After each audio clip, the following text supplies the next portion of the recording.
하소서. 약하고 피곤한 이 몸을 폭풍우 흑암속 해치사 필수로 손잡고 날 인도하소서.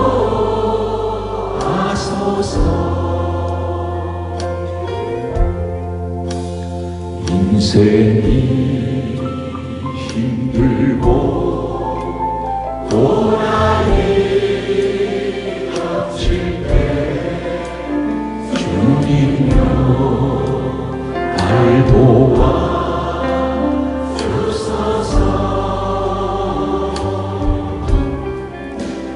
외치는 이 소리 이 기울이 세상 손잡고 날 인도하소서.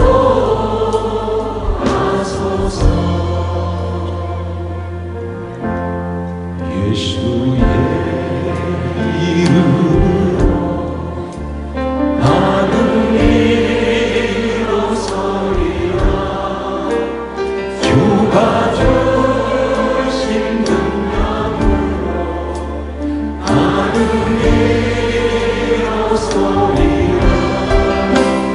원수가 날 향해하고 쓰러지지 않으니 주가 주신 능력으로 주가 주신 능력으로 주가 주신 능력으로 이로소리. 예수의 이름으로 나는 일어서리라.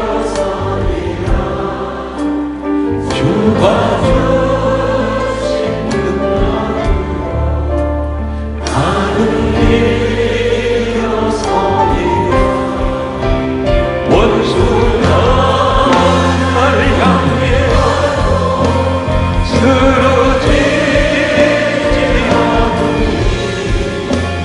주가 주신 능력으로 주가 주신 능력으로 주가 주신 능력으로 이로소리.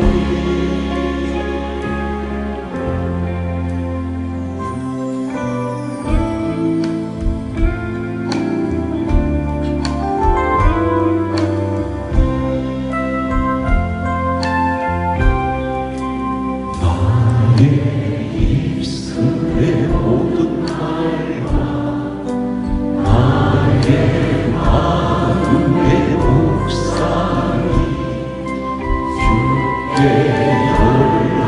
연락되기를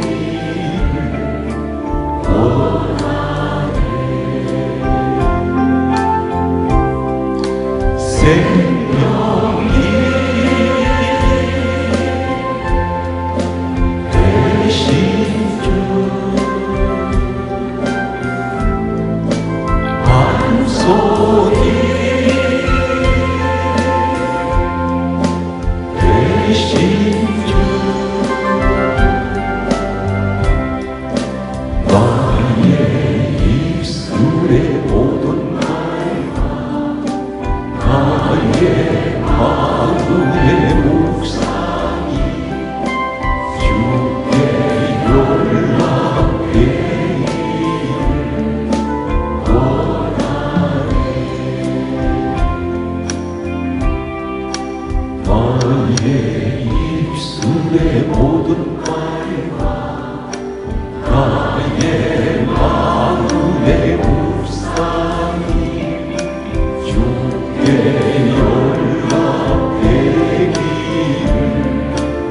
원하네. 소망의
예수 다시 살아가셨네.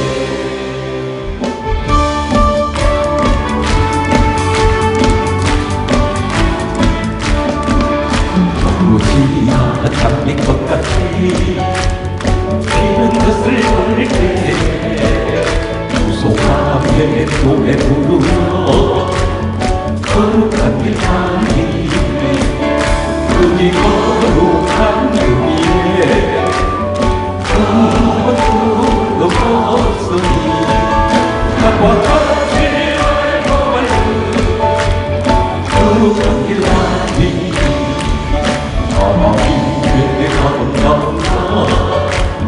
그의 영광 볼 때 모든 게 못 잊어버리고 거룩한 길 가니 그이 거룩한 그 위에 그것도 없으니 나와 같이 알고 말고 거룩한 길 가니 그의 전도 속이 거룩한 나무니라 누가 주신 혈류가 쓰고 거룩한 길 가니 그이 거룩한 그 위에 그것도 없으니 나와 같이 알고 말고 거룩한 길 가니 어둠이 용기 없어서 성질도 옵니다 주사를 한대하시 나의 살인자 내 신비 위하여 길을 여주시니 모태의 아름다운 주가 배웁니다 전부도 계신 주의 영축을 영원히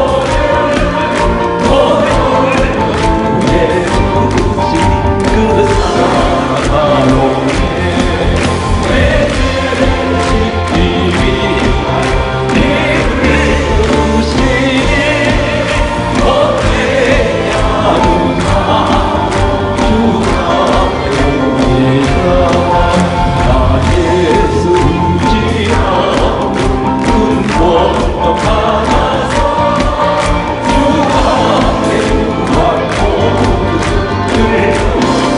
들으리라 내 죄를 씻기 위하여 이를 주시니 모태의 아름다운 주 앞에 옵니다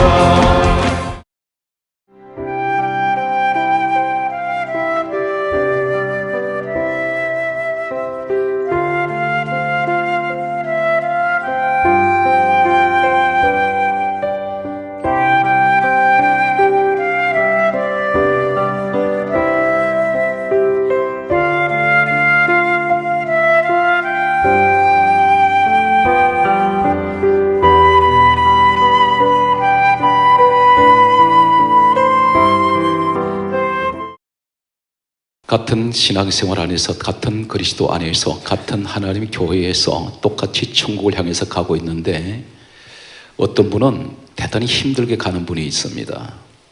또 반면에 어떤 분은 보게 되면 대단히 편안하게 쉽게 신앙생활을 하고 있는 분들이 계십니다. 지난 한 해를 돌아보면 교회 안에 수많은 직분을 맡아서 수고하신 분들이 있습니다. 저희 교회는 오늘 이 자리에 있기까지 그 귀한 분들의 수고와 헌신 때문에 교회는 든든히 설 수가 있었습니다. 내년에는 더욱더 교회는 도약할 것입니다. 지난 한 해를 돌아보면 맡은 직분을 쉽게 한 해를 지나가는 분들이 있었습니다. 너무나 쉽게 갔습니다. 그런데 어떤 분은 천근만근 같은 무거운 직분의 짐을 지고 밤낮 없이 수고의 땀을 흘리면서 때로는 눈물을 흘리며 교회로 해서 기도하신 분들이 있습니다. 우리 가정을 돌아보면 여러분 가정은 어떤 가정이냐면 전부 다 믿음의 가정입니다. 그 가정은 예수 그리스도의 가정입니다. 여러분 가정에는 찬송도 있고 하나님 말씀도 있고 기도가 있습니다.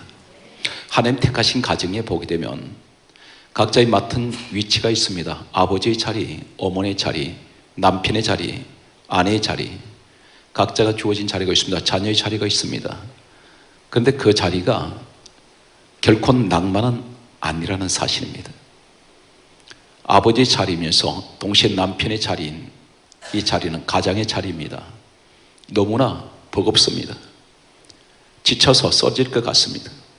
나 한 사람 쓰러져 버리면 가정이 무너질 것 같아서 힘들고 어려워도 때로는 가기 싫어도 직장을 가야 하고 사업을 밤낮 없이 신경을 쓸 수밖에 없습니다. 대단히 힘듭니다. 때때로 자금 때문에 힘들어하고 늘 혹시라도 불황이 닥칠까 봐서 거래처가 끊어질까 봐서 노심초사하는 이러한 사업을 경영하는 그분들이 세상 사람이 아니라 예수 안에서 열심히 살아가는 분들이 그러한 분들이 있다는 사실입니다. 저는 지난주에 몇 군데 집회를 다녀왔습니다. 여러분들한테 이런 동시에 똑같은 질문을 받게 되었습니다.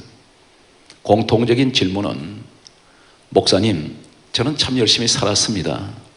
열심히 신앙생활을 해왔는데 지금 내게 현실은 지옥과 같은 그런 생활이라고 그렇게 말들을 했습니다.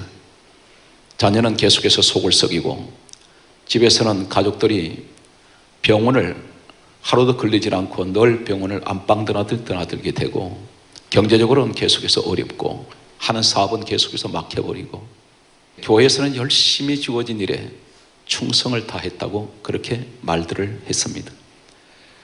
그러면서 하는 말이 목사님 왜 이렇습니까? 이렇게 질문한다면 어떻게 하시겠습니까? 하나님, 내가 주님을 위해서 충성 다했습니다. 그런데 왜 내게 이게 무거운 고난의 짐을 지어지게 하십니까? 다른 사람을 보게 되면 똑같은 교회 생활에도 똑같은 믿음 생활을 그분들은 쉽게 가는데 나는 왜 이렇게 힘들게 인생의 길을 걸어가야만 합니까? 내 가정에 쥐어진 천근만근 같은 무거운 가난의 짐, 질병의 짐, 자녀의 짐, 여러 가지 환경에서 짓누르는 이런 무거운 짐을 제가 감당할 수가 없습니다. 때때로 하나님 앞에 부르짖고 기도도 했습니다. 그러나 하나님께서는 전혀 침묵하고 계셨습니다. 바람 소리 하나 들리질 않습니다. 낙심하게 되었습니다. 좌절합니다. 일할 때 오늘 이러한 환경 속에서 오늘 또 이 자리에 계신 우리 사랑하는 성도 여러분이 계신다면 오늘 하나님께서는 본문 말씀을 통해서 우리에게 무엇이라고 말씀하고 있을까요? 오늘 그 말씀을 저는 여러분에게 전하겠습니다. 성경 배경을 잠깐 소개하겠습니다. 이스라엘 백성들은 애굽의 노예 생활에서 하나님께서 그들을 구원하시고 가나안이라는 약속의 땅을 주셨습니다. 지금 거기를 향해서 이스라엘 백성들은 40년 동안 광야길을 지금 진행하고 있습니다. 진행하는 도중에 하나님께서는 이때 민족의 지도자로 세웠던 모세라는 사람을 시내산 꼭대기로 올라오라고 하신 하나님께서는 그에게 40주야 80주야를 시내산 꼭대기에서 하나님 만나시면서 이 땅에 최초로 세워지는 하나님의 집 성막을 짓는 말씀을 하셨습니다. 그리고 그 성막은 어떤 성막이냐면 이 성막은 마치 조립식과 같은 그런 텐트형의 그러한 집입니다. 이 집은 하나님의 집입니다. 이곳에서 제사를 지내는 곳입니다. 이곳은 열사의 사막, 저 중동을 배경을 하고 있는 열사의 사막은 지열은 보통 뜨거우면 40도에서 60도까지 달아오릅니다.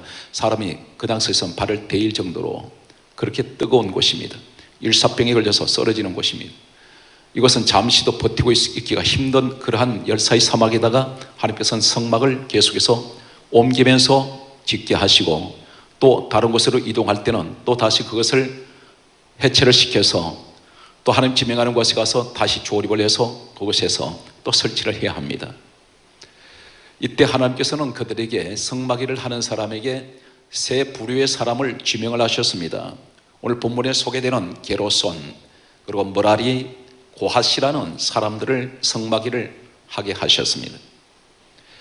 하나님께서는 이들에게 성경 말씀을 잠깐 기록하겠습니다. 민수기 7장 3절과 4절, 그리고 민수기 7장 7절, 그리고 8절, 9절 말씀과 민수기 3장 25절과 36절, 그리고 민수기 27장 3장 27절에서 31절까지를 잠깐 소개하겠습니다. 민수기 7장 3절 말씀을 보면은 하나님께서 이 성막일을 하는 사람들에게 수레 6과 소 12마리를 가지고 오셔서 그들에게 성막일을 하는 사람에게 나눠주십니다. 이때 그냥 일방적으로 나눠주신 것이 아니라 민수기 7장 4절에 보게 되면 모세 지도자에게 하나님께서는 이렇게 말씀합니다. 여호와께서 모세에게 일러 가라사대. 오늘 하나님께서 지명하시면서 모세에게 다음같이 말씀하고 있습니다. 민수기 7장 7절에 보게 되면 첫째는 게로손이라는 이 사람들이 성막일을 하는데 이 사람들에게는 수레 2개와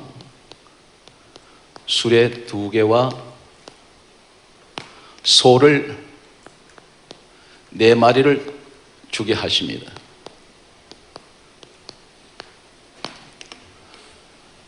이 사람들은 하나님의 성막을 하면서 이것을 가지고 이제 운반할 때에 수레에 실어서 소를 통해서 운반하면 됩니다. 동시에 민수기 7장 8절에 보면 무랄이라는 사람들이 있습니다. 무랄이. 이 사람들에게는 수레 4개와 그리고 소를 8마리를 주게 하십니다. 그런데 7장 9절에 보게 되면 이 고핫이라는 사람들에게는 아무것도 안 줍니다. 이 사람은 성경에 강조하고 있습니다. 어깨에 매는 일을 하라, 그렇게 말씀합니다. 대단히 불공평합니다. 똑같은 성막일을 합니다. 하나님이 일을 하는데 왜 게로손이라는 사람에게는 수레 2개와 소 4마리를 주고 무라리한 사람에게는 수레 4개와 소 8마리를 주었는데 이 고핫이라는 사람들에게는 아무것도 주지 아니하시고 그것을 옮길 때에, 운반할 때에 직접 사람이 어깨에 메고 가라고 말씀합니다. 오늘 우리 신앙생활이 똑같습니다. 성막은 하나님 집인데 복음적 오늘날 교회입니다. 교회 안에 어떤 사람은 편하게 직분 감당하게 하시고 고핫 같은 사람은 교회 무거운 짐은 혼자 다 짊어지고 갑니다. 가정도 마찬가지입니다. 똑같은 믿음 안에 있는 가정인데 왜 내 가정은 맨날 내가 이렇게 무거운 짐을 한두 개도 아니고 이렇게 짊어지고 가야 할까? 내가 왜 이 어려운 일을 내가 감당해야 되는지. 다른 집을 보게 되면, 똑같은 믿음의 사람의 집에 보게 되면 저 사람들은 전혀 내가 무거운 짐을 지고 있는 이런 짐을 안 지고 있습니다. 대신 남이 다 해줍니다. 이런 모습 앞에서 하나님 왜 이렇게 불공평하십니까? 이렇게 우리가 질문할 수가 있지요. 오늘 성경 말씀을 계속해서 가면 그러면 이 게로손이 한 사람들이 똑같은 하나님의 성막인데 하나님 집에서 하는 일이 무엇이었을까요? 민수기 3장 25절에 보게 되면 성경은 이렇게 강조합니다. 성막과 장막과 그리고 덮개와 그리고 단사면의 똘의 문장, 똘의 문장을 이것을 관리하게 하셨습니다. 그리고 이 사람들은 그것을 매는 줄을 감당하게 하십니다. 대단히 대체적으로 보게 되면 성막에서 쉬운 것들입니다. 성막, 장막, 여기 한 가지를 더 포함한다면 휘장이 있습니다. 성경은 이것을 강조하고 있죠. 출애굽기 3장 25절에 그렇게 강조합니다. 성막, 장막, 덮개, 휘장, 이런 것들은 짐승 가죽이 아니면 천으로 되어 있습니다. 이것을 이 사람들은 수레에 실어 놓으면 소가 다 옮깁니다. 소가 운반합니다. 자신들은 따라만 가면 됩니다. 메고 갈 일이 하나도 없습니다. 수고 하나도 하지 않습니다. 일정한 지점에 도착했을 때 그것을 다시 내리면 됩니다. 이 일을 고핫이란 이 사람을 제외한 게르손에게 일을 하게 하셨습니다. 그 다음에 민수기 3장 36절에 보게 되면 모라리 사람들이 한 것이 또 무엇이냐면 성막, 널판과 그리고 기둥, 그리고 받침, 그리고 이 사람들은 말뚝과 또 말뚝 받침, 그리고 그것을 매는 줄들이었습니다. 대단히 쉽습니다. 그런데 가장 쉬운 일을 하나님은 이 모라리 사람들에게 수레 4개를 주었습니다. 갖다 얹으면 됩니다. 소 8마리를 주셨습니다. 같은 사막을 가는데 발이 모래바닥에 빠집니다. 혼자 걸어가기도 대단히 버겁습니다. 그런데 이것을 이 사람들을 운반할 때에 소들이 다 운반하게 만들었습니다. 그런데 여기에 어깨에 메고 가는 이 고핫 사람들은 가장 가혹한 그런 짐들을, 승물들을 매게 하십니다. 성경은 이렇게 말씀하고 있습니다. 민수기 3장 27절에서 31절 말씀 가운데 이 내용은 고핫에 대하여 말씀을 하고 있습니다. 그런데 31절에 보면 성경은 이렇게 말씀합니다. 그들이 가져가야 될, 메고 가야 될 것이 뭐냐면 첫째 정고개를 매라고 하십니다. 그 다음에 상을 매라. 그리고 등대를 매라고 말씀합니다. 그리고 단들이라고 했습니다. 단들을 매야 합니다. 그리고 성경에는 성소에 봉사하는 모든 기구, 그 모든 것들입니다. 이것을 하나님께서는 매게 하셨는데 대체적으로 게르손이나 무라리 사람들은 성막, 장막, 덮개 이런 사면떨의 문장, 즉 휘장입니다. 이 짐승 가죽 종류가 아니면 천조각으로 된 이런 것들을 하나님께서 운반하게 하시면서 또 무라리 사람들은 성막 널판이나 기둥 조각이나 받침, 말뚝 이런 거나 줄 같은 걸 관리하게 하시면서 이 고핫이라는 사람에게는 정고개가 무엇이냐면 열왕기상 8장 9절 말씀을 보면은 성경은 이렇게 강조하고 있습니다. 열왕기상 8장 9절에 보면 모세가 시내산에서 하나님께 2 돌판을 받아서 그 궤 안에 넣은 것이더라. 궤 안에는 2 돌판 외에 아무것도 없으니 모세가 호렙에서 넣은 것이더라. 이렇게 기록되어 있습니다. 다시 말해서 10계명이 들어있습니다. 돌판이 들어있습니다. 그런데 이것은 조각목이라는 개역 성경에 보게 되면 조각목이라는 나무가 나옵니다. 이것을 가지고 10계명을 담는 궤를 만들었습니다. 그래서 법궤, 정고궤, 언약궤라고 말합니다. 왜 이 10계명이 담긴 것을 가리켜 법궤라고 말하냐면 하나님 말씀이 담겨 있으니 그 말씀이 법이라는 것입니다. 그래서 궤라는 말은 말씀을 담은 궤짝이라는 뜻입니다. 말씀을 담은 그릇입니다. 언약궤라고 말합니다. 언약궤가 뭐냐? 언약이라는 것은 하나님 말씀이 언약입니다. 그리고 정고궤라는 말은 말씀이 증거가 됩니다.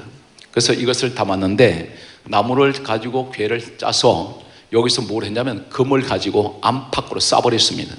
한마디로 금덩어리입니다. 대단히 무겁습니다. 하필이면 이 무거운 것을 수레에 실게 하지 않고 직접 어깨에 메고 가라고 말합니다. 그리고 상이 있습니다. 이 상이 바로 뭐냐? 떡상입니다. 하나님이 그 성막 안에는 떡을 가지고 진설을 합니다. 그런데 이 떡상도 역시 조각목이라는 나무를 가지고 여기다가 금으로 쌌습니다. 안팎으로 다 싸버렸습니다. 한마디로 말해서 예수님의 인성과 신성을 나타내고 있습니다. 그런데 이것도 금덩어리입니다. 등대가 있습니다. 등대가 순금 등대입니다. 완전히 금덩어리입니다. 7 촛대가 나와 있는데 여기 불을 밝히는 곳입니다. 살구나무 형상으로 되고 있습니다. 이것을 어깨 매라고 말씀합니다. 단들이 있습니다. 이 단들이 바로 뭐냐면 번제단이 있고 분향단이 있는데 하나님 앞에 제물을 드릴 때에 번제단이 있습니다. 이것은 큰 어떤 조각목 나무로 짜서 여기다가 노수로 싸버렸습니다. 쇠 중에 가장 무거운 쇠입니다. 여기에 전국에도 혼자 들 수가 없습니다. 이걸 전부 다 최소한도 4사람이 어깨에 매야 합니다. 이것을 메고 가라고 말합니다. 떡상도 매야 됩니다. 등대도 매야 됩니다. 단들, 번제단과 분향단이 또 있습니다. 이 분향단도 조각목이라는 나무로 짜서 이것을 가지고 금으로 입혔습니다. 이것도 어깨 메고 가라 그럽니다. 그리고 성소의 봉사나 모든 기구를 다 이 고앗 사람들에게 지우시게 됩니다. 너무 가혹합니다. 혼자서 가기도 힘든 곳입니다. 그런데 게르손 무라리 사람들은 뒤만 따라가든지 옆에만 소가 운반하는 것 옆에서만 따라가면 됩니다. 그런데 이 사람들은 고아 사람들은 그것을 메고 가자니 앞에 점점점 사람들이 뒤로 고아 사람들은 처집니다. 잠시도 어쩌면 몇 발자국도 가지 못합니다. 땀은 비 오듯이 쏟아지고 태양열은 자기를 하는데 밑에서는 지열은 뜨겁게 달아오르고 사람이 타 죽을 것 같은 일사병 걸려서 다 쓰러질 것 같습니다. 목은 타들어갑니다. 잠시도 어떻게 혼자서 자유롭게 움직이지도 못하겠습니다. 같이 메고 가는 이 사람들은 수리로 끌고 가는 그 사람들보다 점점 뒤로 처집니다. 우리 모습입니다. 교회에서 열심히 봉사하고 무거운 짐은 내가 다 지고 가는데 똑같은 믿음 생활하는 사람들은 나보다 다 앞서가요. 사업도 앞서가는 것 같고 자녀도 앞서가는 것 같고 모든 것이 다 앞에만 가고 있습니다.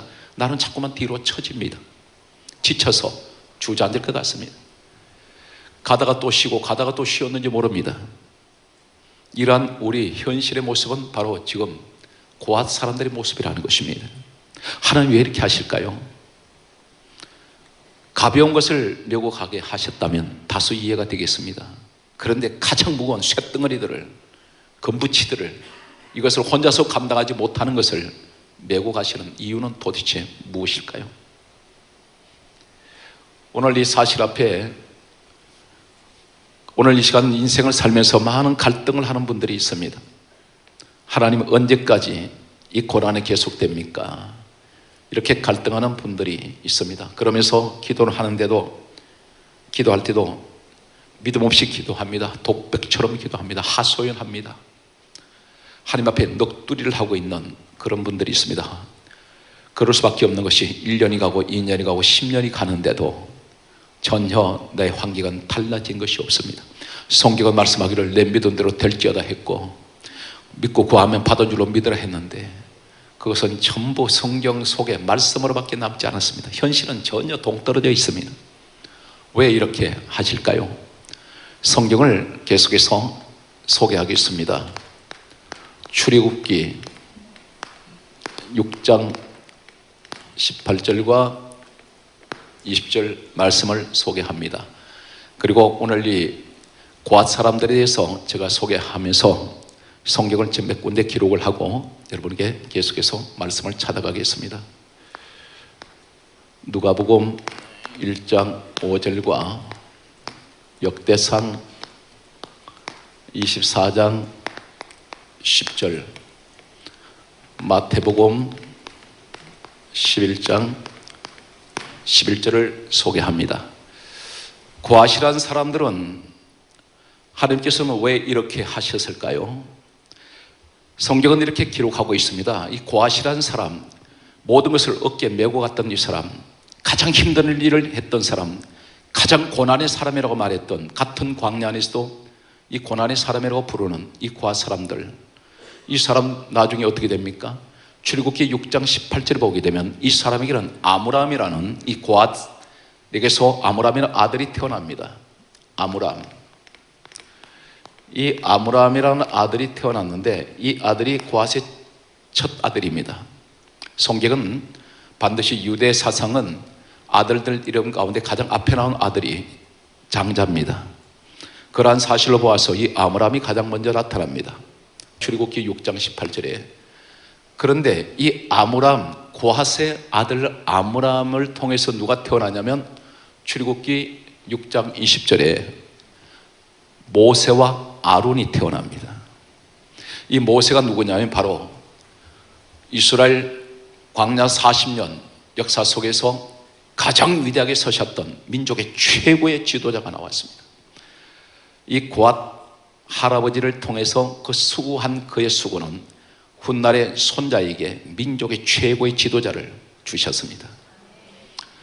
또 한 사람이 누가 있냐면 바로 모세와 아론이 태어났습니다. 이 아론이 바로 누구냐면 성경에 최초로 이 땅에 하나님이 초대 제사장으로 세우신 출애굽기 28장 1절에 나타나는 대제사장 아론의 그 아들들까지 전부 최고의 제사장으로 세우게 됩니다. 고핫 한 사람의 그들 수고는 결코 헛되지 아니하고 하나님께서 이 가정을 축복하는데 돈이 아니라 한꺼번에 뭘 주십니까? 자손의 축복을 부어주셨다는 사실입니다. 이 고핫 할아버지, 그 가족들, 이 사람들은 무조건 어깨 매는 일밖에 하지 않았습니다. 오늘 우리에게 하시는 말씀이 무슨 말입니까?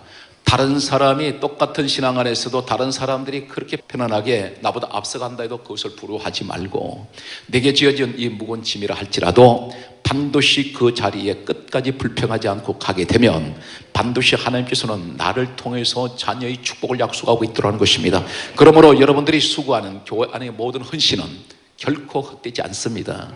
그래서 성경은 이렇게 말씀하고 있는 것을 보게 됩니다.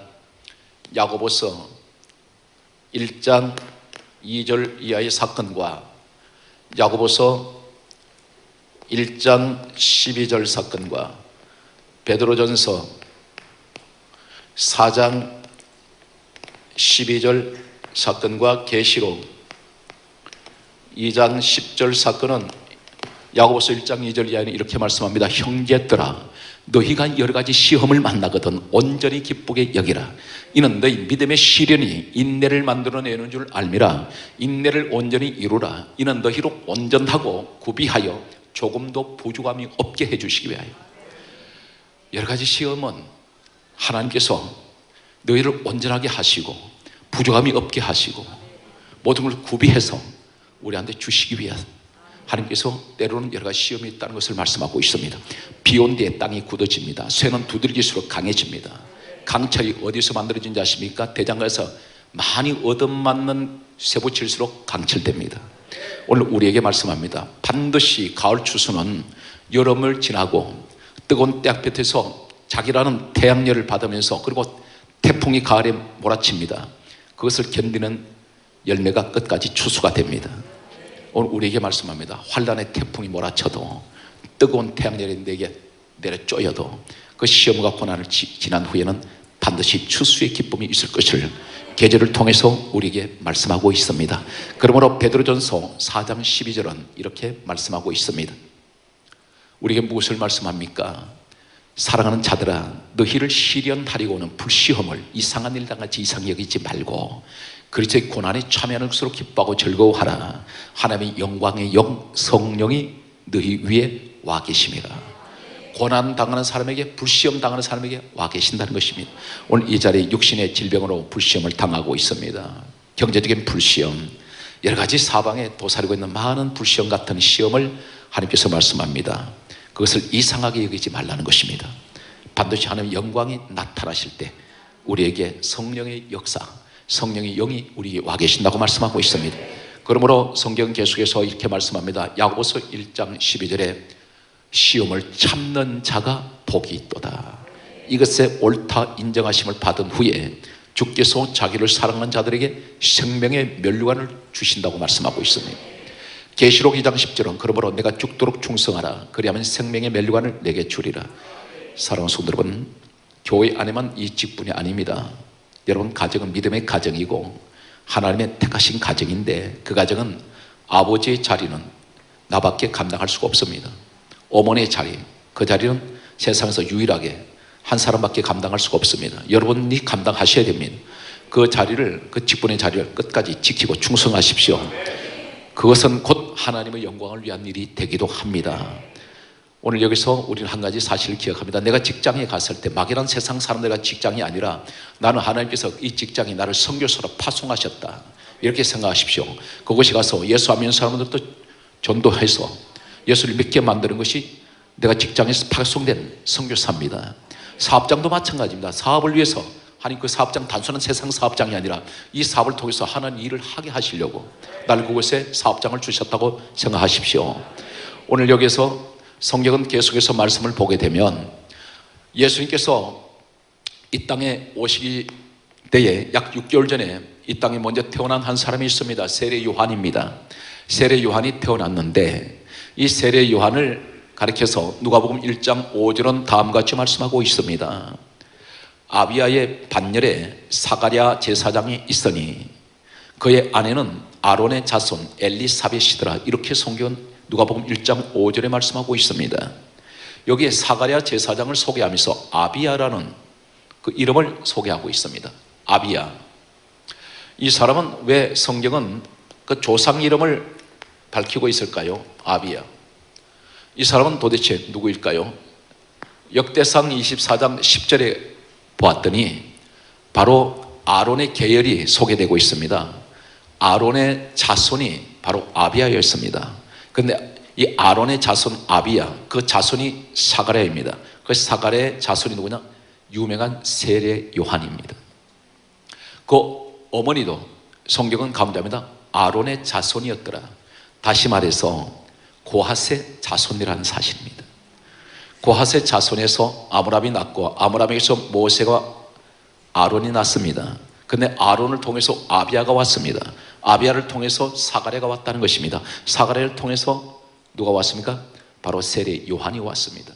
그러면 이 고핫 시대, 출애굽 시대와 예수님 시대는 어느 정도의 역사의 거리가 있냐면 역사 연대를 보니까 약 1500년 연대가 있습니다. 1500년 전에 아론을 제사장으로 세우신 하나님은 1500년 후에도 예수님이 이 땅에 오셨을 때도 이 집안은 제사장 집안이었습니다. 하나님이 왜 그렇게 세우실까요? 고핫이라는 조상의 수고는 반드시 그 자손에게 축복이 가득한 사실입니다. 그래서 성경은 이렇게 말씀합니다. 결코 우리의 수고는 헛되지 아니한다. 오늘 성경 말씀을 계속해서 살펴보겠습니다. 성경 말씀을 보게 되면 또 역대상 4장 9절 말씀과 갈라디아 6장 7절 말씀과 계시록 2장 23절 말씀과 20장 12절 말씀이 있습니다. 그리고 시편 101편 6절 말씀까지, 그리고 고린도전서 15장 58절 말씀이 소개되고 있습니다. 성경은 정확하게 기록을 하고 있습니다. 역대상 4장 9절에서 정확하게 10절에 보게 되면 동서양을 불문하고 성경을 가장 좋아하는 구절을, 한 구절을 좋아하는 이 동서양, 특별히 구라파 지역에는 성경 66권 가운데 가장 좋아하는 성구가 하나 있습니다. 바로 역대상 4장 9절에서 10절 야베스의 기도입니다. 야베스는 형제 중에 존귀한 자라. 그 의미가 이름하여 야베스라 하였으니 이는 그 의미가 수고하여 낳았다 함이었더라, 이렇게 말씀하고 있습니다. 10절에 뭐라고 말씀하냐면 야베스가 여호와 하나님께 아뢰어 가로되 내게 복의 복을 더하여 주시고 나의 지경을 넓혀주시고 주의 손으로 나를 도우사 환난에서 벗어나 근심이 없게 하옵소서 하였더니 하나님이 그 구하는 것을 허락하셨더라, 이렇게 기록되어 있습니다. 구라파 사람들이 가장 좋아합니다. 5가지를 야베스라는 사람이 기도했더니, 구했더니 하나님이 다 들어주세요. 여기 우리 인생 모든 것들이 다 들어있습니다. 첫째, 복의 복을 더해 주셔서 복 플러스 복, 복의 복을 격복을 달라는 것입니다. 그리고 나의 지경을 넓혀주세요. 나라의 지경을 넓히시고, 기업의 지경을 넓히시고, 직장의 지경을 넓혀주시고, 자녀의 지경을 넓혀주시고, 가정의 지경을 넓혀주시고, 교회의 지경을 넓혀주옵소서. 다 포함되겠습니다. 그리고 세 번째가 주의 손으로 나를 도와주세요. 우리가 하는 일은 한계가 있습니다. 그런데 하나님이 하신 일은 끝없이 끝이 없어요. 얼마든지 번성하게 할 수 있습니다. 주의 손으로 나를 도와주세요. 그리고 네 번째가 환난에서 벗어나게 해주세요. 질병도 환난이고, 가난도 환난이고, 사람 때문에 오는 여러 가지 시험도 환난입니다. 이 환난에서 벗어나게 해주시고, 다섯 번째가 근심이 없게 하여 주옵소서. 하였더니 하나님이 다 들어주십니다. 하나님께서 허락하셨더라 이렇게 말씀합니다. 그런데 이 야베스라는 사람이 똑똑해서 그럴까요? 아닙니다. 그 이름의 의미가 뭡니까? 어머니가 수고하여 낳았다. 다시 말해서 어머니의 수고란 뜻입니다. 부모님의 수고는 야베스 같은 자식에게 복을 가져온다는 것입니다. 고핫 조상의 수고는 그 후손에게 모세와 아론 같은, 그리고 1500년이 흘러도 이런 세례 요한 같은 최고의 축복을 약속을 하고 있습니다. 마태복음 11장 11절에 보면 이 세례 요한을 가리켜서 뭐라고 하면 하나님 예수님께서 하신 말씀이 이렇게 말씀하고 있습니다. 여자가 낳은 자 중에 세례 요한보다 더 큰 이가 일어남이 없도다. 인류 역사에서 여자 몸을 통해서 태어난 사람 가운데 세례 요한보다 더 큰 자가 없다는 것입니다. 바로 이 집안이 누굽니까? 고아시 집안입니다. 여러분이 지난 한 해 동안 저희 교회를 돌아보면 교회에 참으로 많은 수고를 하신 분들이 있습니다. 이분들은 몸과 시간과 헌신, 그리고 물질로 항상 밤낮 없이 헌신한 분들이 계십니다. 그리고 여러분은 한결같이 여러분 전부는, 모든 분들은 어떤 분입니까? 여러분이 드려지는 그 예물은 하나님 영광을 위해서 귀하게 쓰여서 오늘날 한국교회를, 그리고 우리 화강교회를 이렇게 든든하게 세워나가는, 그리고 해외의 수많은 선교사들을 지원해서 많은 영혼들을 주께로 인도하는 이 일에 쓰여졌습니다. 오늘 여러분들은 하나님 반드시 축복하는 고앗 같은 사람인 것을 믿으시면 아멘 하시기 바랍니다. 오늘 성경 말씀을 계속해서 보게 되면 성경은 계속해서 이렇게 말씀하고 있습니다. 그러므로 갈라디아 6장 7절은 말씀하시기를 성경은 이렇게 강조하고 있습니다. 사람이 무엇으로 심든지 그대로 거두리라. 무엇을 심든지 그대로 거둔다고 성경은 그렇게 말씀하고 있습니다. 마치 콩 심으면 콩 나고 팥을 심으면 팥 나듯이 네가 심는 대로 거두게 하시겠다는 것입니다. 성경은 계속해서 말씀을 보게 되면 이렇게 말씀하고 있습니다. 계시록 2장 23절 말씀을 보게 되면 각 사람의 행위대로 내가 갚아주리라. 주님이 그렇게 말씀하세요. 행위대로 갚아주시겠다 그랬습니다. 계시록 20장 12절은 또 이렇게 말씀하고 있습니다. 하늘나라에 하나님 보좌에 생명책과 행위에 관한 책이 기록되어 있습니다. 생명책은 우리 이름이 기록되어 있었고, 행위에 관한 책은 이 땅의 모든 우리가 행동하는 것들이 다 기록됩니다. 그러므로 시편 101편 6절은 이렇게 말씀합니다. 하나님의 눈은 이 땅을 살펴서 충성된 자를 찾아서 하나님께서 말씀합니다. 함께 거하리라. 거하신다는 겁니다. 함께 하시겠다는 것입니다. 누구에게? 충성된 자. 사랑하는 성도 여러분, 믿음의 가정에 충성하십시오. 그리고 여러분 섬기는 교회에 충성하십시오. 그 직분 힘듭니다. 누가 알아주지 않습니다. 세상 사람들 같이 수고했으면 어떤 이 땅에서 바로 대가가 돌아오지 않습니다. 전부 봉사입니다. 그런데 하나님께서 갚아주시겠다고 말씀하고 있습니다. 그러므로 마지막 고린도전서 15장 58절은 이렇게 우리에게 말씀합니다. 따라서 견고하며 흔들리지 말고 따라서 항상 주의 일에 거기에서 더욱 힘쓰는 자가 되라. 따라서 이는 너희 수고가 주 안에서 헛되지 아니한 줄 알미니라. 절대 헛되지 않는다는 것입니다. 하나님께서 오늘의 이 수고는 반드시 농부가 봄에 씨를 뿌릴 때 가을에 거두는 그 축복이 있듯이 우리에게 그것을 약속을 하고 있습니다. 한 해 동안 수고하신 여러분, 가정을 지키느라고 참으로 많은 수고와 헌신이 있었습니다. 그리고 교회 일을 위해서, 그리고 예배 자리에 힘들고 어렵더라도 늘 예배 자리에 참석한 여러분에게 오늘 고하세 축복이 함께 하시기를 예수님으로 축원합니다.